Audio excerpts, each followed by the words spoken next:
निकलता था।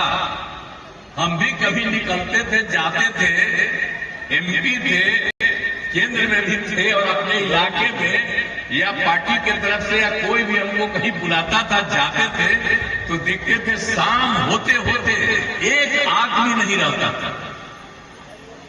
एक आदमी को हिम्मत नहीं पड़ती थी शाम में बाहर निकलने की। अब क्या हाल था याद करिए। अब आजकल आप सोचिए कि कितना देर तक, काफी देर तक पुरुष हो, स्त्री हो, बच्चे हो, बच्चियां हो, सब घूमते हैं, खूब टहलते हैं। अब हम जब देख रहे हैं कि बच्चा कैसे सीधे बैठा हुआ ऊपर में, हम सब देख रहे हैं। पहले कोई बच्चा सब कहीं दिखता था जी, कहीं कोई काम करते, कहीं रखते, कहीं दिखते नहीं दिखता था।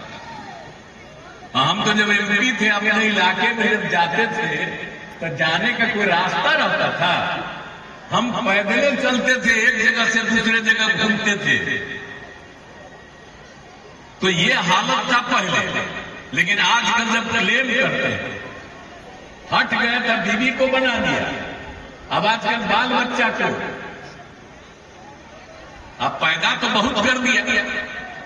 इतना ज्यादा पैदा करना चाहिए किसी को, बाल बच्चा, लेकिन उतना किया। और उसी में कई गो बेटी को, दूगो बेटा को, सबको लगा करके। अब आप समझ लीजिए कि ये लोग क्या करते हैं, कहीं कहीं कुछ बोलते रहते हैं तो कहीं पुरानी बात को भूल जाते हैं। इसलिए हम सब जगह आपको बता देना चाहते हैं कि कोई काम नहीं होता था। और कितना ज्यादा होता था जी, कोई बाहर नहीं निकलता था, आने जाने का रास्ता नहीं था, पढ़ाई नहीं था, कोई इंतजाम कहीं पर नहीं था, इलाज तक नहीं होता था। क्या हालत था।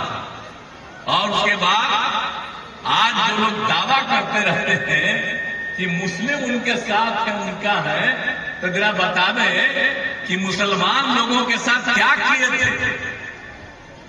आप जरा बताइए कितना मुसलमानों के साथ झगड़ा होता था। अब हमारे जो है अशफाक करीम साहब यहां पर बैठे हुए हैं, इनका जब बन रहा था इंस्टीट्यूशन तो हम लोग तो आए, तो उसी समय सब विरोध कर रहा था कि मत जाइए आप लोग। लेकिन हम तो उसी समय से गए हैं ना, हम तो बहुत ज्यादा इज्जत करते रहे। आप बीच में कहीं चले गए थे एक बार उन लोगों के साथ, लेकिन फिर लौट करके आ गए। अब बड़ी खुशी की बात है, अब सही जगह पर आ गए। हम लोग तो आपका इज्जत करते ही रहते थे जब आप बनवाए थे। कितना ज्यादा जाते रहे आपके इंस्टीट्यूशन में देखने के लिए, कितना अच्छा हुआ।